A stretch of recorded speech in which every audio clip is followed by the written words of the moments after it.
Айлын том хүүхдийн синдром. Энэ яг аль бие осны онш биш. Гэхдээ айлын том хүүхдүүдэд төвөмлөр илэрдэг шинжүүд байгаа.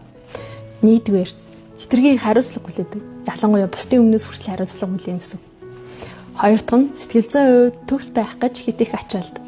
Ялангуяа бусад хүн танд ямар нэг байдлаар үүрэг хариуцлага өгсөн тохиолдолд энэ дээр бүр илүү хичээнэ. Хамгийн сүүлийнх нь танд хүн асуудлаа ярихад автоматар асуудлын шийдлийг хайдаг.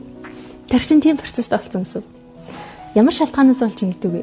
Мэдээж аав ээжийн хүлээлтээс болно. Эцэг эхийн анхны туршлага анхны хүүхэд учраас өндөр хариуцлага хүлээлгэж өндөр хүлээлт тавьдаг. Хоёр дахь нь болохоор дүүтэй болцсон болохоор дүүгээсээ болоод анхаарал халамжаа алдсан байгаа тэр байдлаа буцааж авахын тулд сайн дуулууртай хүүхдийн дүрд ордог. Гурав дахь нь мэдээж эрх мэдэл ба үүрэг хариуцлага. Дүүгээ харах ёстой.